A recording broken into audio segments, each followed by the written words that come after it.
પારડી વાપી તાલુકામાં નવા 4 આયુષ્યમાન સબ સેન્ટરના ભવનનું નાણામંત્રીના હસ્તે કોટલાવ અને સુખેસમાં ખાતમુહૂર્ત કરવામાં આવ્યું।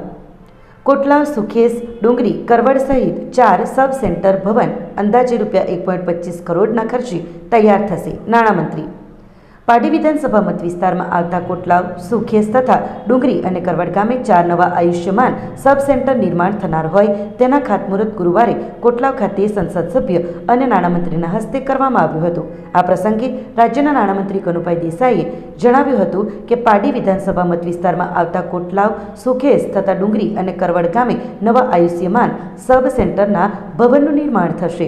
પ્રત્યેક ભવન 30 થી 35 લાખના ખર્ચે બનશે, જે થકી લોકોને સારી આરોગ્ય સુવિધા મળશે। તેમજ ઉપસ્થિત રહેલ સાંસદ વલસાડ ડાંગના ધવલ પટેલે જણાવ્યું કે નવા 4 આયુષ્યમાન સબ સ્ટેશન ચાલુ કરવાથી સારી ચિકિત્સા લોકોને મળી રહેશે।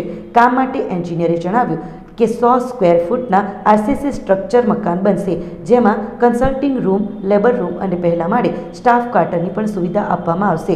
કોટલાવનું ખાતમુહૂર્ત કર્યા બાદ નાણામંત્રી અને સાંસદ પારડી તાલુકાના સુખેસ ગામે ભાજપ તાલુકા પ્રમુખ પુનિત પટેલના ગ્રામીણ વિસ્તારમાં ખાતમુહૂર્ત કરવામાં આવ્યું હતું અને આ કાર્ય આગામી 4 માસમાં પૂર્ણ કરવામાં આવશે। તેમજ કનુભાઈ દેસાઈએ જણાવ્યું કે કોટલાવ, સુખેસ, ડુંગરી, કરવડ સહિત 4 આયુષ્યમાન સબ સેન્ટર ભવનનું અંદાજે ₹1.25 કરોડના ખર્ચે આ ભવનો તૈયાર થશે, જેનો લાભ લોકોને મળી રહેશે।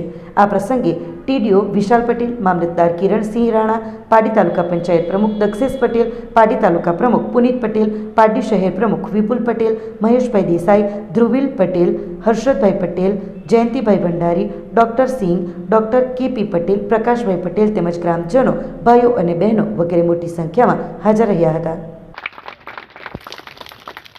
સુકેશના સરપંચ અને પારડી તાલુકા ભાજપના પ્રમુખશ્રીને વિનંતી કરું છું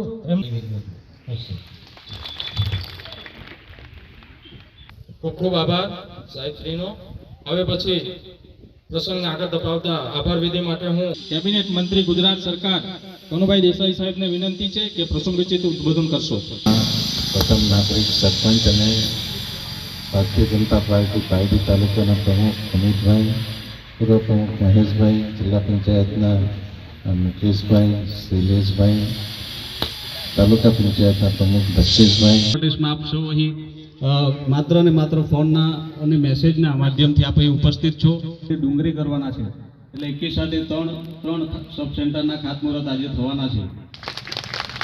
ગઈકાલે ખૂબ જ ટૂંકા સમયમાં બપોર પછી ખબર પડી કે આપણા પારડી તાલુકામાં આજના આપણા સુકેશ ગામના સબ સેન્ટરના ખાતમુહૂર્ત પ્રસંગે ઉપસ્થિત 2012થી જ્યારે ધારાસભ્ય બન્યા ત્યારથી આપણા સુકેશ ગામની આખી કાયા વિકાસશીલ બની ગઈ છે।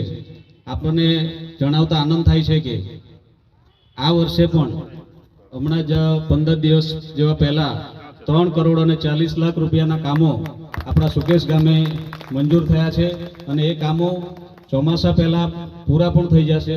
પરીક્ષા પાસ કરીને આપણે નિમણૂક કરી છે અને આ લોકો વર્ષોથી કામ કરી રહ્યા છે। એ પરીક્ષા એવી હતી કે આરોગ્ય મંદિરમાં સારી સેવા મળે અને લોકોને ગ્રામ્ય કક્ષાએ એની સુવિધા મળી રહી। આરોગ્ય કેન્દ્ર જે છે જેનું બીજું નામ છે આયુષ્યમાન આરોગ્ય મંદિર, ગામમાંથી પધારેલા વડીલો, આગેવાનો તેમજ આજે પારડી વિધાનસભા વિસ્તારના લગભગ 4 સબ સેન્ટરોનું ખાતમુહૂર્ત કરવામાં આવશે।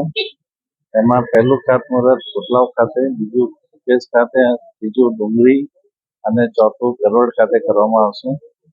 આ સબ સેન્ટર પાછળ લગભગ 30 થી 35 લાખ રૂપિયાનો ખર્ચ થશે, એટલે કે 1 કરોડ 20-25 લાખના ખર્ચે આ કામગીરી થશે અને દરેક ગામના નાગરિકોને આની સુવિધા મળશે। આપણી ભારત સરકારની અને ગુજરાત સરકારની જે આરોગ્ય સેવાઓ છે એને વધુ મજબૂતાઈ મળશે। જી, આજે પૂરા અમારા વલસાડ જિલ્લા અંતર્ગત આવતી પારડી વિધાનસભામાં 4 જેટલા આયુષ્માનના સબસ્ટેશન અમે ચાલુ કરવા જઈ રહ્યા છે।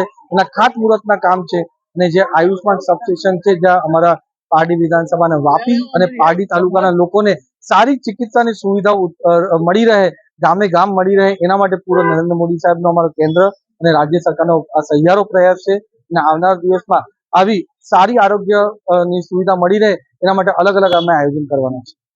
આપણી સંકલ્પ ન્યૂઝ ચેનલને સબસ્ક્રાઇબ અને લાઇક કરો, બેલ આઇકન દબાવો જેથી આવનાર ન્યૂઝ અપડેટ્સની નોટિફિકેશન આપના મોબાઈલ પર સૌથી પહેલાં પહોંચે. Like, subscribe and share the video.